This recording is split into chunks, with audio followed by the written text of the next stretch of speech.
This is Coach Karan Godwin, and these are the Ball Hog Glove X Factor. They take away the natural grip of the ball, forcing your hands and fingers to work overtime. The D-cone is the perfect complement to the Ball Hog Gloves. Whether you want to work on your ball handling with cone drills, shooting with a hand in the face. For drills, follow at Coach Godwin on Instagram and go to ballhoggloves.com. Game 7.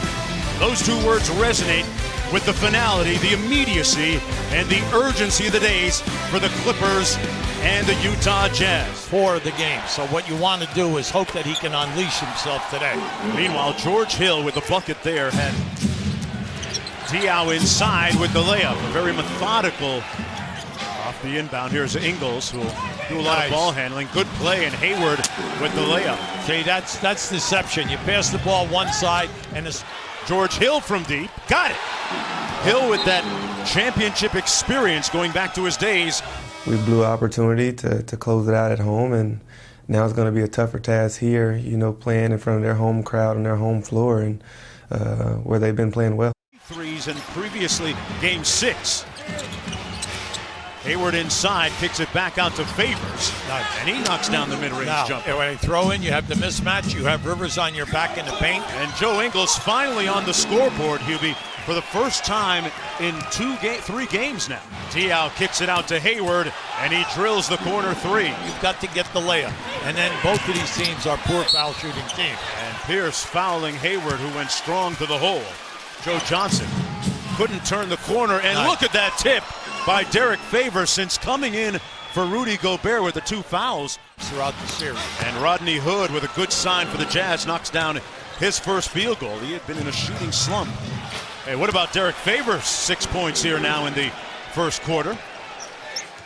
Derrick Favors with his 8th point of the game off the great dime, deciding on Miami, and off the turnover, an easy one, room service for George Hill. Take the defense, and he made that cross-court pass. And Derrick Favors now with 10 points. Bonus offense. Hill off the Favors screen, and George Hill makes it a double-digit lead, up to 11. Doc Rivers. That's great chemistry and good movement with the second unit. Joe Ingles with the corner 3. Yesterday they didn't practice, but Ingles showed up at the gym and got up a few hundred shots. Well, at 6'8", he's very talented. He's a good defender. They like him playing on the other team's 2 guard. And he's excellent in moving and creating the passing angle. Look at this. Backdoor from the corner. The pass is right on the money. See, they'll make the pass, and big men will always move if you will make the play. And for the Los Angeles Clippers, a loss here would be crippling as Hayward gets the and 1 over Rivers. Now remember in Game 6, at halftime we said Hayward only had 6. In the second half he got 25. Well, in this game you can see right there a push-off. That could have been called an offensive foul. Good defense by the Clippers. Diaw, a contested 3. Fouled! And 1, they're looking at 4. Yeah, see right now Doc Rivers wants to travel. He wants to travel, and also the referee is going to make the call, and not only is it going to be a field goal, but it's going to be a foul shot attempt along with it. Keep an eye, right? Free throw jumper is nothing but net. Look, let me just say this about Favors. He missed 32 games this year. He got himself in a bad area. Diaw on the break, and 1, fouled by Pierce. And the Jazz with their biggest lead of the ball game with a foul line jump shot. The lead swelling now.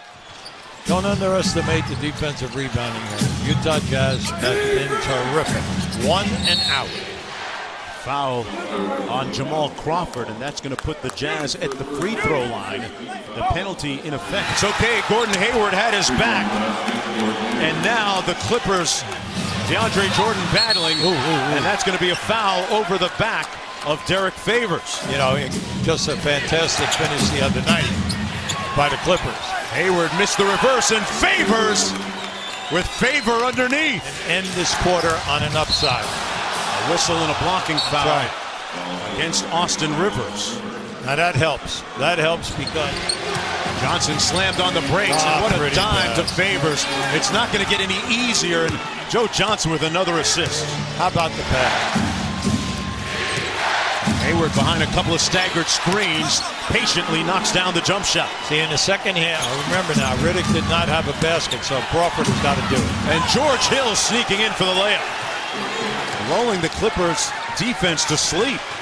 Hayward guarded by Chris Paul. Strong drive, took the hit, and won. See, he called for the ball on the left wing. He wanted the one-on-one because he had Paul. Once he gets by Paul, you have to rotate. You're going to see it right here. See, right away Jordan comes over, but he pushes and gets the foul. Derrick guarding Hayward, Nice. went for the pump fake, and Gordon Hayward has it working on all cylinders right now. To take the advantage, because even if you don't score, you might get fouled. Boy, Hayward just waltzed down the court at his own tempo, Hubie. Now look, come on, the guy's 6'8". It's his time, and if he has the mismatch, he's been shooting up over the top of smaller people. But he gets down inside and just see the softness of the shot. He has great backspin on the ball, and it just goes up there and lays there, and he gets that bounce time and time again under pressure to knock that loose ball out. These teams are so evenly matched. George Hill behind the Gobert screen. This one falls. You can't play. See, Jordan was so far back, there was no way he... Hayward got an easy one. See, you would try to tell people, pass the basketball, do not get fouled in that category of three-point make. They call him the truth for a reason, because he was one of the greatest finishers that this league has had. This was your first Game 7 in your career. On the road, you get a win. Describe what this was like. Man, it was a battle. The whole series was a battle.